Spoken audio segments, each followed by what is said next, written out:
paz do Senhor, explicando a Bíblia comigo, Pastor Carlos.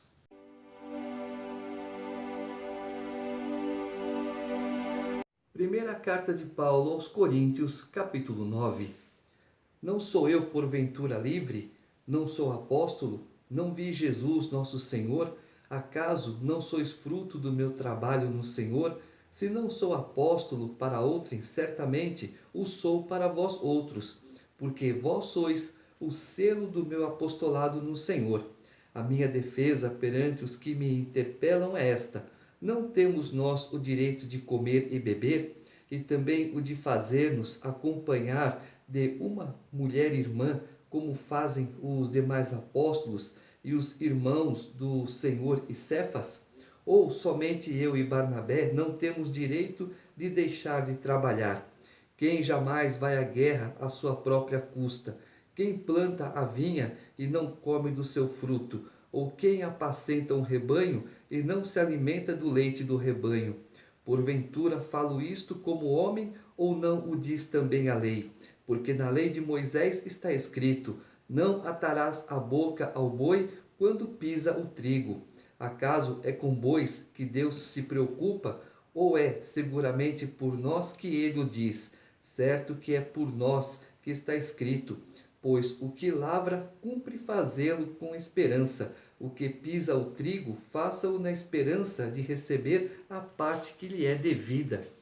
Se nós vos semeamos as coisas espirituais, será muito recolhermos de vós bens materiais? Se outros participam desse direito sobre vós, não temos nós em maior medida? Entretanto, não usamos desse direito, antes suportamos tudo para não criarmos qualquer obstáculo ao Evangelho de Cristo. Não sabeis vós que os que prestam serviços sagrados do próprio templo se alimentam? E quem serve ao altar, do altar tira seu sustento? Assim ordenou também o Senhor aos que pregam o Evangelho, que vivam do Evangelho. Eu, porém, não me tenho servido de nenhuma destas coisas, e não escrevo isto para que assim se faça comigo, porque melhor me fora morrer antes que alguém me anule esta glória. Se anuncio o Evangelho, não tenho de que me gloriar, pois sobre mim pesa essa obrigação, porque ai de mim se não pregar o Evangelho. Se o faço de livre vontade, tenho galardão, mas se constrangido, é então a responsabilidade de despenseiro que me dá confiada. Nesse caso, qual é o meu galardão? E que evangelizando proponha de graça o Evangelho, para não me valer do direito que ele me dá, porque, sendo livre de todos, fiz-me escravo de todos, a fim de ganhar o maior número possível. Procedi para com os judeus como judeu, a fim de ganhar os judeus, para os que vivem sob o regime da lei, como se eu mesmo assim vivesse, para ganhar os que vivem debaixo da lei, embora não esteja eu debaixo da lei. Aos sem lei, como se eu mesmo o fosse, não estando sem lei para com Deus, mas debaixo da lei de Cristo, para ganhar os que vivem fora do regime da lei. Fiz-me fraco para com os fracos, com o fim de ganhar os fracos. Fiz-me tudo para com todos, com o fim de, por todos os modos, salvar alguns. Tudo faço por causa do Evangelho, com o fim de me tornar cooperador com ele. Não sabeis vós que os que correm no estádio, todos, na verdade, correm, mas um só leva o prêmio? Correi de tal maneira que o alcanceis. Todo atleta em tudo se domina, aqueles para alcançar uma coroa corruptível, nós, porém, a incorruptível. Assim corro também eu, não sem meta, assim luto, não como desferindo golpes no ar, mas esmurro o meu corpo e o reduzo à escravidão, para que, tendo pregado a outros, não venha eu mesmo a ser desqualificado. Paulo está se defendendo de acusações que são comuns hoje. Pastor é ladrão, pastor se aproveita das ovelhas, pastor rouba, pastor não sei o quê, e culpa do pastor.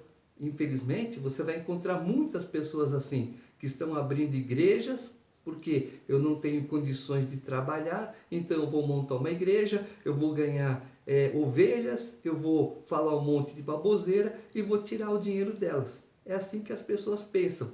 E as pessoas vendo lá, tem muito barulho, tem isso, tem aquilo, mas tem edificação? Tem palavra? Não tem. Por isso você vai para a igreja. Primeiro, procure saber a história daquela igreja.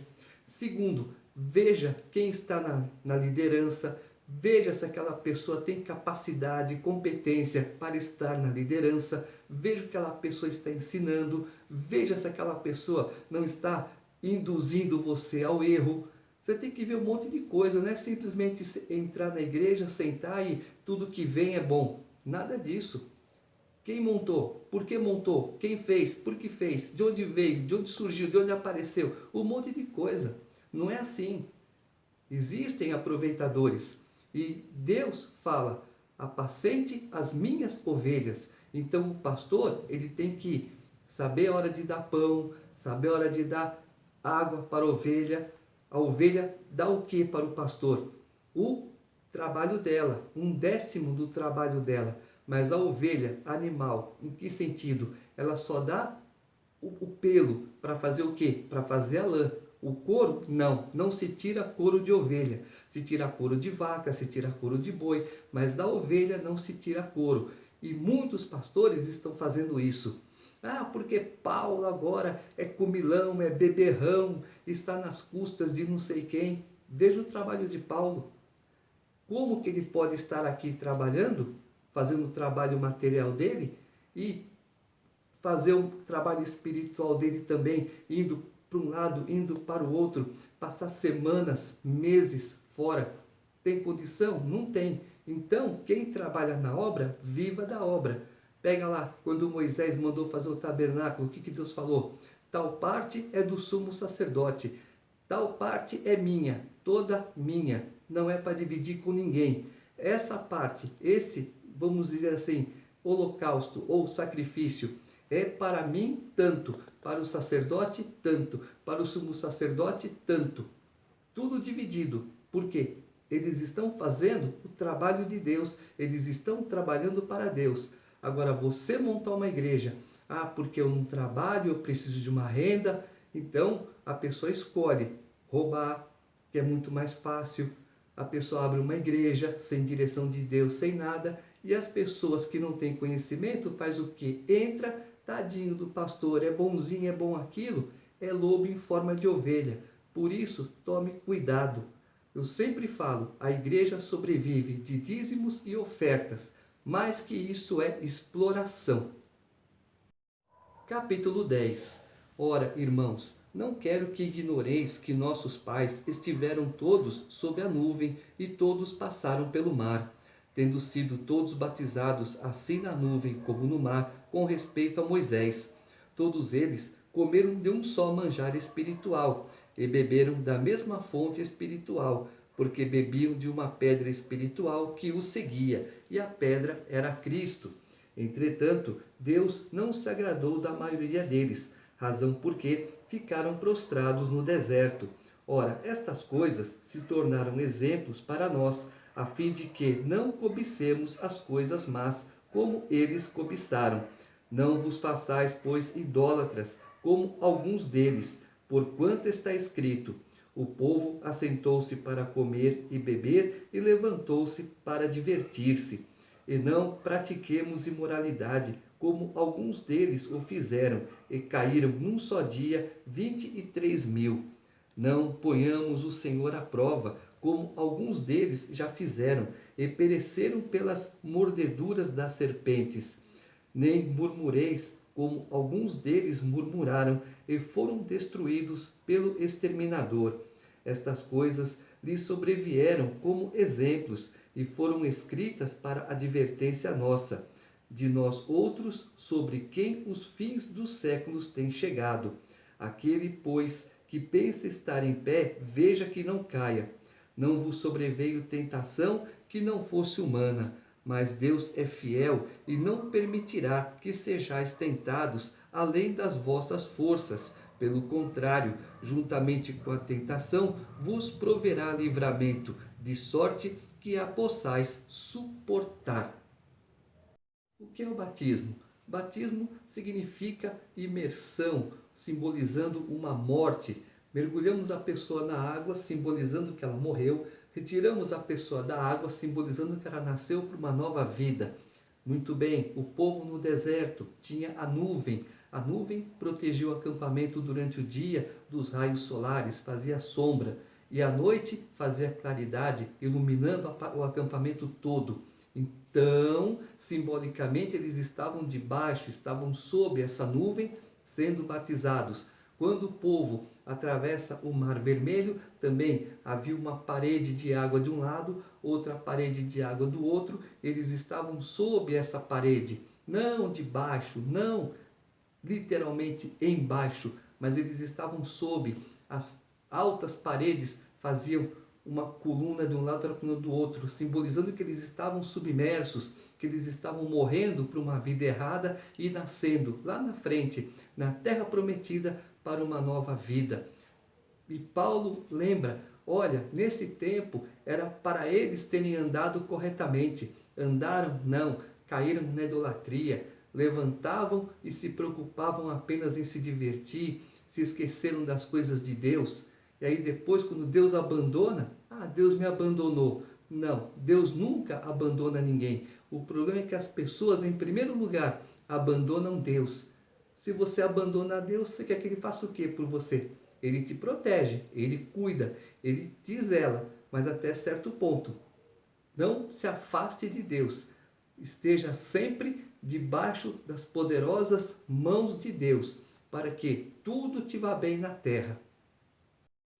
Portanto, meus amados, fugi da idolatria, falo como a criteriosos, julgai vós mesmos o que digo. Porventura, o cálice da bênção que abençoamos não é a comunhão do sangue de Cristo? O pão que partimos não é a comunhão do corpo de Cristo? Porque nós, embora muitos, somos unicamente um pão, um só corpo, porque todos participamos do único pão. Considerai o Israel segundo a carne. Não é certo que aqueles que se alimentam dos sacrifícios são participantes do altar? Que digo, pois, que o sacrificado ao ídolo é alguma coisa? Ou que o próprio ídolo tem algum valor? Antes, digo que as coisas que eles sacrificam é a demônios, que as sacrificam e não a Deus. E eu não quero que vos torneis associados aos demônios. Não podeis beber o cálice do Senhor e o cálice dos demônios. Não podeis ser participantes da mesa do Senhor e da mesa dos demônios. Ou provocaremos zelo no Senhor? Somos acaso mais fortes do que ele? Aqui uma referência à idolatria.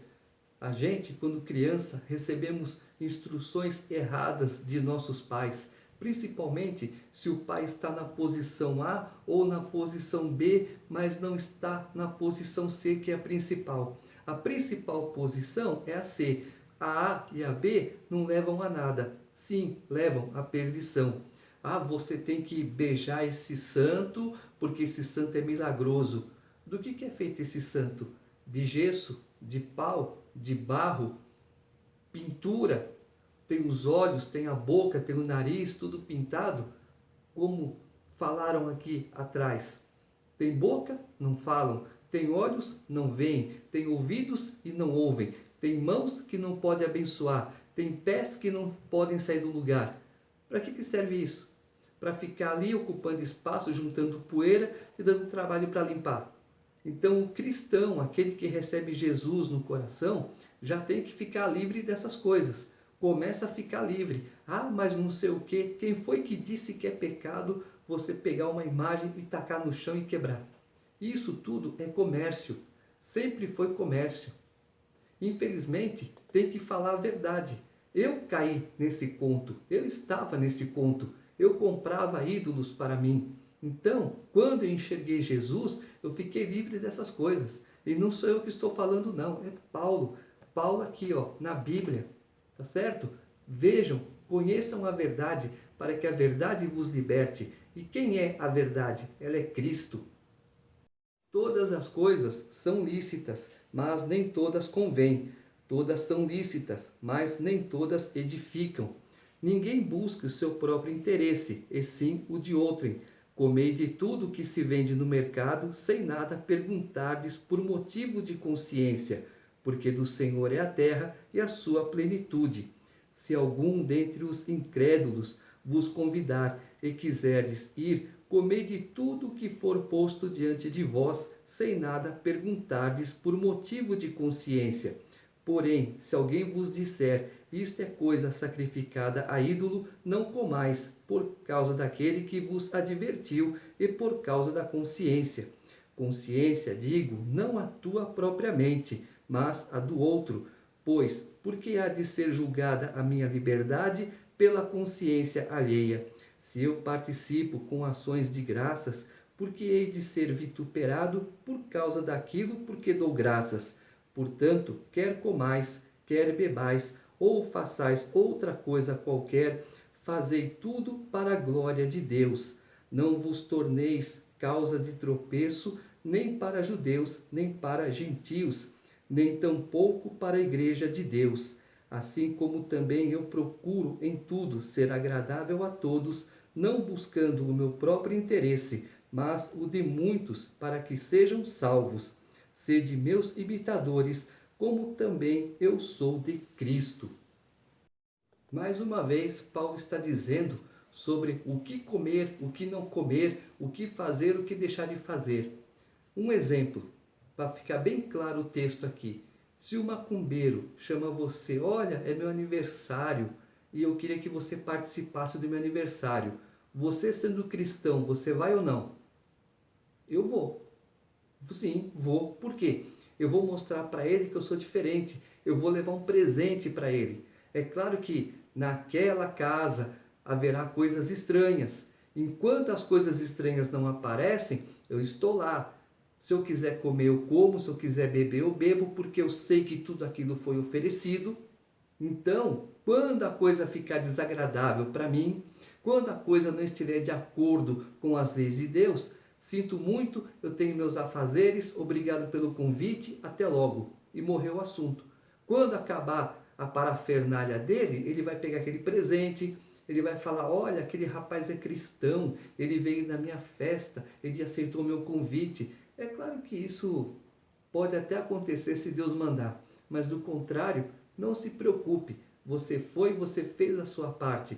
Você foi lá como um homem de Deus. Você não rejeitou aquela pessoa, você não fez caso dessa pessoa, você não fez acepção dessa pessoa. Pelo contrário, você foi lá e mostrou a diferença. Eu sou cristão e eu, apesar das coisas que você faz não me agradar, eu te amo em Jesus.